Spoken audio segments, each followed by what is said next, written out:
Magandang araw mga kaibigan. Bigyan natin ng reaction opinion itong post ng GMA News. Tungkol ito sa speech ni Pangulong Marcos Jr. sa Independence Day celebration sa Quirino Grandstand. Sino ba talaga ang Senate President? Si Gatchalian na ba? Ito. President Ferdinand Marcos Jr. acknowledges the leadership of Senator Sherwin Gatchalian during the 128th Philippine Independence Day celebration. In his speech, as he greeted the guests, Marcos referred to Gatchalian as the Senate President pro tempore. Anong ibig sabihin yan? To our guest, let me acknowledge the Senate President pro tempore, Sherwin Gatchalian. Hanggang doon lang. Ano ibig sabihin? My opinion, hindi siya ang Senate President. SPP lang siya. So kung SPP lang siya, merong Senate President. Sino? Yung binutuhan ng 13 senators. Di ba ganun yun ang ibig sabihin? Bakit hindi sinabi may I greet our acting Senate President? Bakit hindi ganon ang So sinasabi nila na siya na daw ang legitimate. Paano naging legitimate? Na leader SPP lang. Dapat ang leader is a Senate President. So, ang leadership daw ni Gatchalian ay ina-acknowledge na ng Malacanang. Bakit ayaw siyang tawagin na Senate President? Ibig sabihin, alanganin pa sila. So, ang nakikita ko, opinion ko lang,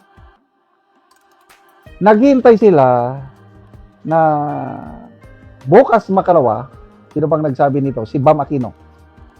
They are expecting isa pang senador na kumalas sa grupo ni SP Cayetano para maging 13 sila at makaboto na sila ng legal na Senate President. Kaya hindi nila pwedeng tawagin si Gatchalian as Senate President dahil alam nila hindi yun nauuyon sa 1987 Constitution. Ganun lang yan kasimple. Kaya, for me, ang legitimate na Senate President si SP Cayetano pa rin. Sige, tignan natin dito sa reaksyon ng taong bayan. Tumatawa at saka nag-like. Kung marami ang tumatawa, ibig sabihin, hindi nila ina-acknowledge si Gatchalian. Kung maraming nag-like sa post na ito, yon ang kadami nang nag-acknowledge kay Gatchalian as the legitimate Senate President. Tingnan natin. 14,000 ang nag-react. 11,000 ang tumatawa. 1,700 ang nag-like. 556 ang nag-love. Ang galit 350.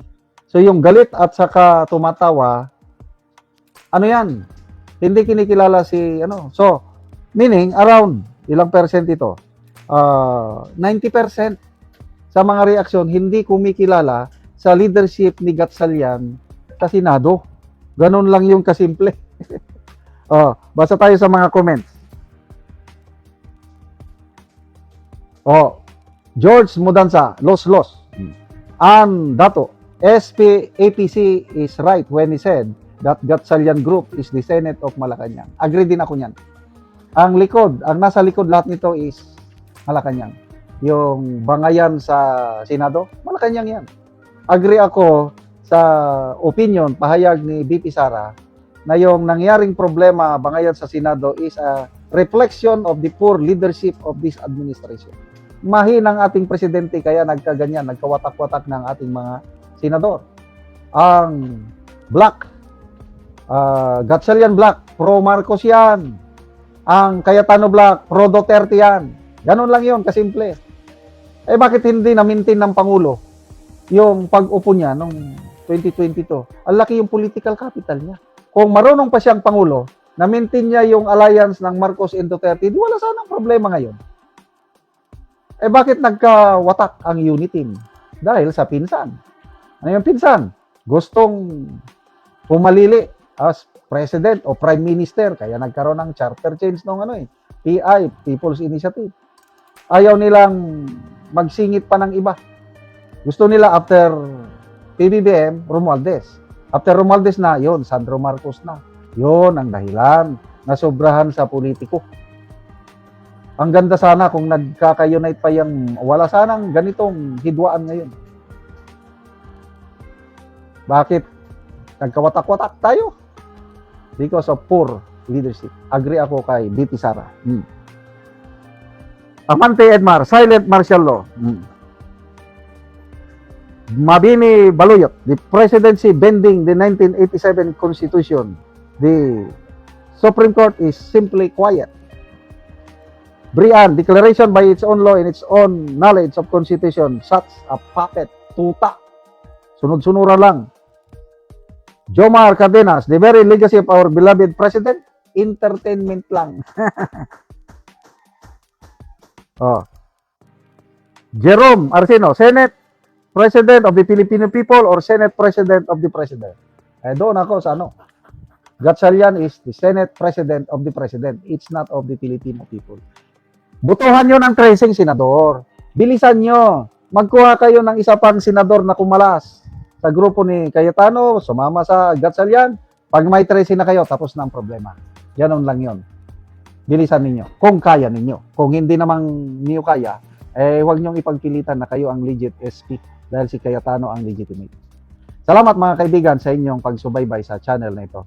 Nakakatulong kayo ng malaki sa tribong talanding ng Bukidnon dahil ang income natin sa channel ito is pantulong sa tribo. Namimigay tayo ng libreng yero at pako para makapagpatayo sila ng mas maayos na tirahan. Panoorin nyo ang video na ito. So, maing buntag na ako diri sa balay ni Lola. Kung bisitahon si Lola. So, mugin ang balay ni Lola di ay. Ayo! So, si Lola. So, mao ni ang balay ni Lola. So, tinanglan gyud siya og yero. So, mao ni ang kahimtang ni Lola. So, gipang sapahan na lang og abaka ang iyang balay. So, kung muulan, so luoy gyud kay ang kahimtang ni Lola. So, mao ni.